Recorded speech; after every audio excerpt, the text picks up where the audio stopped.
Good morning students, welcome in Durga Team Innovation by Chirag Sharma. I am Chirag Sharma, you are IT educator. मैं आपका IT educator हूँ जो मैं आपका IT पढ़ाने वाला हूँ। बट साथ में हमारे साथ AI भी है, ब्यूटी वेलनेस भी है जो टीचर्स आप लोगों को करवाएंगे। उनकी प्लेलिस्ट आप लोगों को नीचे मिल जाएगी डिस्क्रिप्शन के अंदर कि आपको काम कैसे करना है, वो आपको सब बताएंगे। आपको इम्पोर्टेंट टॉपिक्स भी देंगे, इम्पोर्टेंट कीवर्ड्स भी देंगे, या फिर जितने भी आपके इम्पोर्टेंट क्वेश्चंस हो गए, एक्सरसाइज हो गए, वो सब आपको आपके प्लेलिस्ट के अंदर मिल जाएगा। बहुत जल्दी टीचर्स आप लोगों के लिए लेके आने वाले हैं। और आखिरी वक्त में हम लोग आपके सैम्पल पेपर भी सॉल्व करेंगे। आपको हर चीज़ यहाँ पर मिलने वाली है, बेस्ट मटेरियल मिलने वाला है आपको। हम आपके चैप्टर नंबर 3 इंफॉर्मेशन टेक्नोलॉजी के ऑपरेटिंग सिस्टम के बारे में, मतलब कि ICT जो आपका चैप्टर है उसके बारे में हम बात करने वाले हैं। एम्प्लॉयबिलिटी का आपका 3rd चैप्टर है। इसके अंदर हम ऑपरेटिंग सिस्टम का पार्ट 1 लेके आप लोगों के लिए आ चुके हैं। पार्ट 2 में ये समय कंप्लीट करेंगे। 2 पार्ट में आपका ये चैप्टर कंप्लीट हो जाएगा। ठीक है, सबसे पहले हम बात करते हैं ऑपरेटिंग सिस्टम क्या होता है। बच्चा, ऑपरेटिंग सिस्टम एक ऐसा सॉफ्टवेयर होता है जो मैनेज करता है रिसोर्सेज को। कौन से रिसोर्सेज को? हार्डवेयर और सॉफ्टवेयर रिसोर्सेज को। मतलब कि ऑपरेटिंग सिस्टम एक ऐसा सॉफ्टवेयर है जो मैनेज करता है आपके हार्डवेयर और सॉफ्टवेयर रिसोर्सेज को। It provides N interface for users के लिए एक इंटरफेस प्रोवाइड करता है इंटरेक्ट विद कंप्यूटर के साथ कनेक्ट करने के लिए। ठीक है, ये आपका ऑपरेटिंग सिस्टम होता है कि कैसे आपको कंप्यूटर ओपन करना है। ठीक है, ये सारे वर्ड जितने भी हैं, सारे आपके टास्क होते हैं। कंप्यूटर को कैसे ओपन करना है, कौन सी की प्रेस करनी है, कौन सा बटन दबाना है, ये सब आपका ऑपरेटिंग सिस्टम में आता है। इसके मेन फंक्शन की बात करें तो रिसोर्स मैनेजमेंट में आपका ये काम आता है, क्योंकि रिसोर्सेज को मैनेज करता है। उसके बाद फाइल को होल्डिंग करता है फाइल को, जितने आपकी फाइल्स होती हैं उन्हें संभाल के रखता है। उसके बाद क्या करता है, यूज़र इंटरफेस, यूज़र के साथ आपके कंप्यूटर का इंटरफेस बनाता है। और साथ साथ में आपके सिक्योरिटी पर्पज़ में भी आपका ऑपरेटिंग सिस्टम यूज़ होता है। एग्जांपल्स के जैसे विंडो होता है, आपके कंप्यूटर्स में विंडो होती हैं। ठीक है, फिर यहाँ पे आपका एंड्रॉयड हो गया, iOS हो गया। ठीक है, इस टाइप के ये सारे आपके हम ऑपरेटिंग सिस्टम्स होते हैं जो आप लोग यूज़ करते हो। ये ऑपरेटिंग सिस्टम आपके फ़ोन्स में भी यूज़ होता है बच्चा, है आपके घरों में भी यूज़ होता है। उसे बोलते हैं ऑपरेटिंग सिस्टम। एक बार दोबारा इसकी गो थ्रू करते हैं इसकी definition. An operating system is a system software, एक ऐसा सिस्टम सॉफ्टवेयर है that act as an interface, एक ऐसा इंटरफेस की तरीके से एक्ट करता है between the user and computer, user और कंप्यूटर के अंदर। It helps the computer to communicate, ये हेल्प करता है कंप्यूटर को कम्युनिकेट करने के लिए यूज़र्स के साथ, as well as with the other hardware और सॉफ्टवेयर कंपोनेंट्स के साथ भी यूज़ करने में आपका ऑपरेटिंग सिस्टम यूज़ होता है। आई थिंक आप लोगों को अभी ऑपरेटिंग सिस्टम क्लियर हो चुका होएगा। फिर बात करते हैं आपके types of operating system. Operating system आपके कितने टाइप्स के होते हैं। ठीक है, सबसे पहले हम बात करते हैं डेस्कटॉप OS के बारे में, ऑपरेटिंग सिस्टम, और मोबाइल ऑपरेटिंग सिस्टम के बारे में हम पढ़ने वाले हैं। डेस्कटॉप ऑपरेटिंग सिस्टम में क्या होता है, commonly used on personal computer and laptop, personal computer या फिर पर्सनल लैपटॉप्स के अंदर ही आपका यूज़ होता है। ठीक है, एक आपकी डेस्कटॉप स्क्रीन होती है, उसके अंदर क्या क्या होता है, उसके अंदर आपका वॉलपेपर होता है, नोटिफिकेशन एरिया होता है नीचे बॉटम में। ठीक है, स्टार्ट बटन होता है, फोल्डर्स होते हैं आपके, आइकन्स होते हैं आपके, और आपके फाइल्स यहाँ पे आपके डेस्कटॉप पे आते हैं। मतलब कि जो जिसे हम फर्स्ट स्क्रीन बोलते हैं, कंप्यूटर की जो हमें फर्स्ट स्क्रीन बोलते हैं उसे क्या बोलते हैं हम, डेस्कटॉप। क्या बोलते हैं बच्चों, डेस्कटॉप। विंडोज़ होती हैं इसमें, मैक OS होता है।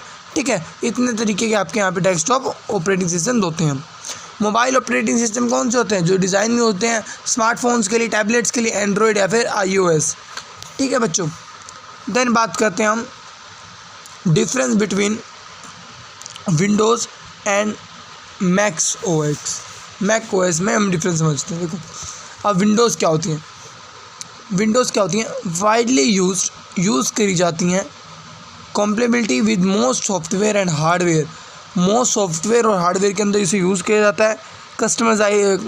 कस्टमाइजेबल होती है, यूज़र इंटरफेस करते हैं, बट फोन टू मेलवेयर के अंदर, समझ आया, बट प्रोन टू मेलवेयर के अंदर। देन बात करते हैं मैक OS क्या होता है, एक्सक्लूसिव टू एप्पल डिवाइसेस, कि मतलब कि जो सिर्फ एप्पल की डिवाइसेस के अंदर, विंडोज़ क्या आपके नॉर्मल जो कंप्यूटर्स होते हैं उनमें यूज़ होता है, ठीक है, बट ये सिर्फ एप्पल की डिवाइसेस के अंदर यूज़ होता है और ये बिल्कुल स्मूथ परफॉर्मेंस करता है अपनी। थोड़ी विंडोज़ में हमें थोड़ी डिफ़िकल्टीज आती है या फिर थोड़े स्टेप ज़्यादा होते हैं विंडोज़ में, बट जो आपका मैक ओएस है जो आपका एप्पल में यूज़ होता है, एप्पल के फ़ोन्स में, एप्पल की डिवाइसेस में, एप्पल के कंप्यूटर के अंदर यूज़ होता है, वो बहुत स्मूथली परफॉर्म करता है। फिर बात करें इसके अंदर रोबस्ट सिक्योरिटी भी होती है ना, और ये मतलब कि इंटरफेस करने के लिए बहुत ज़्यादा इजी होता है। कि आपका डिफरेंस है विंडोज़ और मैक ओएस में। देन बात करते हैं डीप ड्राइव के बारे में बात करते हैं। डीप ड्राइव में आपका आता है लिनक्स एंड इट्स एडवांटेजेस के बारे में पढ़ते हैं। अब देखो, open source free to use and modify होता है। इससे क्या करते हो आप, फ्री होता है आपके लिए, फ्री ऑफ कॉस्ट अवेलेबल होता है और इसे आप मॉडिफाई करके आप यूज़ कर सकते हैं। Security less prone to various, viruses के लिए लेस होता है थोड़ा, है ना, और मेलवेयर के लिए ज़्यादा यूज़ होता है ये। फिक्सिबिलिटी क्या होती है इसकी, हाई कस्टमाइजेबल होता है फॉर डिफरेंट यूज़र नीड, जो डिफरेंट यूज़र्स की नीड होती है उसके लिए एक कस्टमाइजेबल होता है। देन हम बात करते हैं आपके नेक्स्ट टॉपिक के बारे में, जो आपका है बच्चों mobile operating system iOS versus Android के बारे में। iOS क्या है, ठीक है बच्चों, प्रॉपर्टली एप्पल्स ओएस ऑपरेटिंग सिस्टम, जो सिर्फ एक एप्पल के ऑपरेटिंग सिस्टम्स को यूज़ होता है उसे बोलते हैं iOS। इसमें मैंने आपको पहले बताया सिक्योरिटी ज़्यादा होती है, स्टेबिलिटी होती है और लिमिटेड डिवाइस इसमें यूज़ कर पाते हैं क्योंकि सिर्फ एप्पल की डिवाइसेस में यूज़ होता है। Android open source by Google के थ्रू है, ठीक है। एंड्रॉयड हमारे नॉर्मल फ़ोन जो एंड्रॉयड फ़ोन होते हैं, वाइडली डिवाइस वेराइटी होती है, कस्टमाइजेबल होते हैं ये, और इसमें क्या होता है बच्चों, ये फ्लेक्सिबल होते हैं बट कैन बी फ्रेगमेंटेड, ठीक है बच्चों, समझ में आया। एंड्रॉयड क्या है, नॉर्मल फ़ोन जो हमारे होते हैं, और एंड्रॉयड इस गूगल के थ्रू है, हम कोई भी ऑपरेटिंग सिस्टम यहाँ पे यूज़ कर सकते हैं। और iOS में क्या हो गया बच्चों, iOS में आपका हो जाता है कि आप किस तरीके से इसको यूज़ कर रहे हैं एप्पल के फ़ोन में। की डिफरेंस को समराइज करते हैं कंप्यूटर टेबल के अंदर। फीचर आते हैं इसके, प्लेटफॉर्म विंडोज़ WS में PC है, ठीक है, मैक्स में आप एप्पल PC है ना, लिनक्स पे आप PC पर स्टारवेयर्स, ये तरीके के आप यहाँ पे इसको समराइज़ करके टेबल में आपको यहाँ पे हमने दिखाया हुआ है, ठीक है, सारी क्वालिटीज़ हैं इनकी। फिर बात करते हैं हम आपके choosing the right operating system factors to considered. सबसे पहले तो आपकी नीड, आपको नीड किस तरीके की है, ठीक है, गेमिंग के लिए चाहिए, प्रोफेशनल सॉफ्टवेयर चाहिए या फिर कैजुअल यूज़ के लिए चाहिए, उसकी नीड पे हम बेसिस पे हम यहाँ पे अपना ऑपरेटिंग सिस्टम डाउनलोड करते हैं या फिर लेते हैं। कॉम्पेटिबिलिटी देखते हैं कि हार्डवेयर सॉफ्टवेयर जो आपके सपोर्ट स्मार्ट है ना, जो आपके सपोर्टर है जैसे हार्डवेयर हो गए, सॉफ्टवेयर हो गए, उनका जो मैटर है वो कितना है ना। फिर बात करते हैं आपके बजट, आपका कितना बजट है, ठीक है, आपकी कॉस्ट आप कितने एफर्ट कर सकते हैं, ठीक है, इसलिए हम यूज़ करते हैं। सिक्योरिटी देखते हैं कि चूज़ करते हैं ऐसा ऑपरेटिंग सिस्टम जिसकी स्ट्रॉन्ग प्रोटेक्शन हो, ठीक है, और हैंडल कर सके बहुत सारे डाटा को सिक्योर। फिर बात करते हैं हम आपके ऑपरेटिंग सिक्योरिटीज़ के बारे में। ये 4 टाइप के आपके डाटा हैं। पहला आपका अपडेट, आपको रेगुलर अपना डाटा अपडेट करना चाहिए, ठीक है, कि जिससे जो भी आपका डाटा है वो अपडेट होता रहे और यहाँ पे स्टोरेज होता रहे सिक्योरिटी के लिए।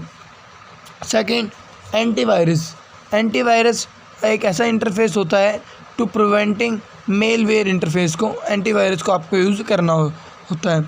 फिर आपको फायरवॉल्स देखनी चाहिए, जो ब्लॉक आपके अनऑथराइज्ड नेटवर्क एक्सेस है उसे आपको हटाना चाहिए। यूज़र अकाउंट जो आपका यूज़र अकाउंट है उसके अंदर आपको पासवर्ड भी चेंज करना चाहिए, है ना, और ये सिक्योरिटी रिस्क के लिए आपको बचाता है। देन बात करते हैं आपके कुछ क्वेश्चन आंसर्स और next step in ICT skills. हम क्या पढ़ेंगे, रिव्यू की कंसेप्ट पढ़ेंगे, हैंड ऑन प्रैक्टिस पढ़ेंगे और स्टे अपडेटेड हम पढ़ने वाले हैं आगे भी। अब हम एक बार इसको डीपली कवर कर लेते हैं।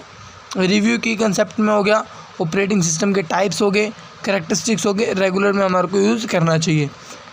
हैंड्स ऑन प्रैक्टिस में experiment with different operating system और वर्चुअल मशीन, और स्टे अपडेटिंग में हमारे को एक ट्रैक पे मतलब कि keep a track of new operating various features, जितने भी वेरिएशंस हैं, जितने भी फीचर्स हैं आपको अपने न्यू ऑपरेटिंग सिस्टम में यूज़ करना चाहिए।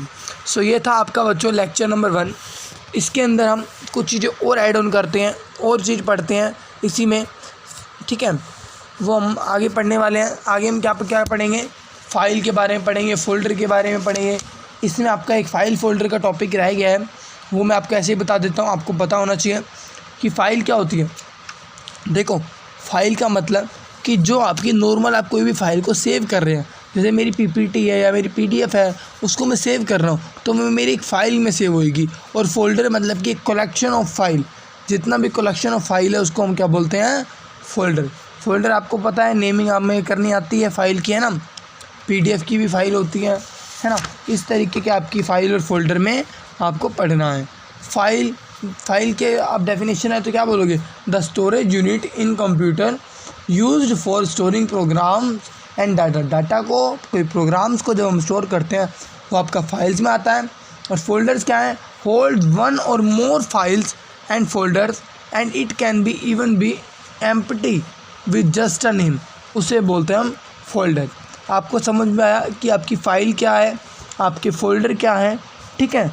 और इसके कुछ स्टेप्स भी होते हैं, ठीक है, हमें कैसे फ़ाइल ऑपरेट करनी चाहिए। स्टेप्स आपके पेपर में नहीं आते हैं तो हम डीपली नहीं पढ़ेंगे। ये आपके कुछ टॉपिक्स थे, आपको समरी समझ में आ गई होगी। और उसके बाद हम आपके लिए की टर्म्स भी लाने वाले हैं, पॉइंट्स टू रिमेंबर भी लाने वाले हैं कि आपको कौन से पॉइंट्स रिमेंबर करने चाहिए, रिमाइंड करने चाहिए। आपके लिए एक्सरसाइज भी लेके आने वाले हैं, हम आपका एक्सरसाइज सोल्व भी करवाएंगे यहाँ पे। और साथ ही साथ में कुछ एक्सरसाइज आपको देंगे भी सही, उसके सॉल्यूशंस भी हम देंगे आपको। मेन कंटेंट हम आपको प्रोवाइड करने वाले हैं। नेक्स्ट सेशन में हम पढ़ेंगे basic skills for care and maintaining the computer. इस चैप्टर में से आपका ज़्यादा मार्क्स का क्वेश्चन नहीं आता है।